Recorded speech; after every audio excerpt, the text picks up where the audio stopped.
Welcome to 9 vibes. అక్కడ 3 MP సీట్లను ఎట్టి పరిస్థితుల్లో గెలవాలని కాంగ్రెస్ గట్టిగా ప్రయత్నాలు చేస్తోందా? అందుకు తగ్గట్లే హస్తం పార్టీ ఆపరేషన్ స్టార్ట్ చేసిందా? చేవెళ్ల, మల్కాజ్గిరి, సికింద్రాబాద్ స్థానాల్లో గెలుపే లక్ష్యంగా పావులు కదుపుతోందా? అందుకే ఈ 3 సీట్లలోనూ బీఆర్ఎస్ నుంచి చేరిన వారికే టికెట్లు కేటాయించిందా అంటే అవుననే సమాధానం వినిపిస్తుంది. మరి కాంగ్రెస్ ఆ స్థానాల్లో సీన్ ఎలా మార్చిందో ఈ స్టోరీలో చూద్దాం. Let's watch the story.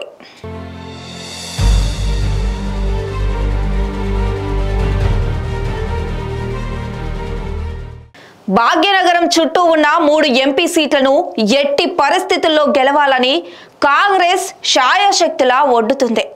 అందుకు తగ్గట్లే ఆపరేషన్ గ్రేటర్ పేరుతో ముందుకు వెళుతోంది హస్తం పార్టీ.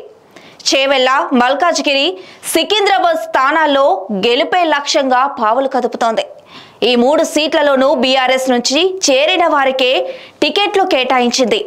ఆర్థిక బలంతో పాటు ప్రజాబలం ఉన్నవారిని పార్టీలో చేర్చుకొని 3 ఎంపీలను కాంగ్రెస్ ఖాతాలో వేసుకోవాలని చూస్తోంది.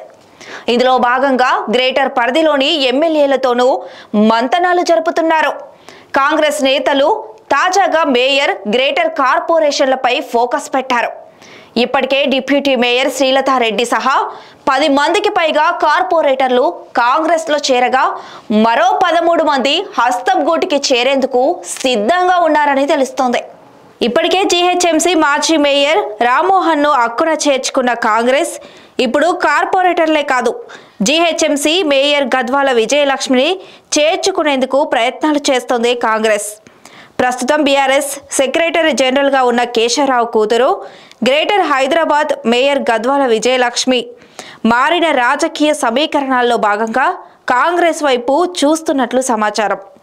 ఇక కాంగ్రెస్లో కీలకంగా ఉన్న దివంగత ప్రియరంజన్ దాస్ మున్షితో కేకేకు మంచి సంబంధాలున్నాయి. ఓల్డ్ ఫ్రెండ్షిప్తో కేకే ఫ్యామిలీని మున్షి డైరెక్ట్గానే ఇంటికి వెళ్లి కలిసిందే. కాంగ్రెస్ లోకి రావాలని కేకే కుటుంబాన్ని ఆహ్వానించారు దీపాదాస్ మున్షి.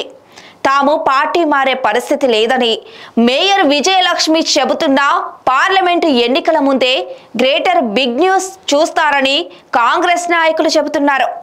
అసెంబ్లీ ఎన్నికల గెలుపుతో ఇక పార్లమెంట్లో సత్తా చాటాలని భావిస్తోంది కాంగ్రెస్.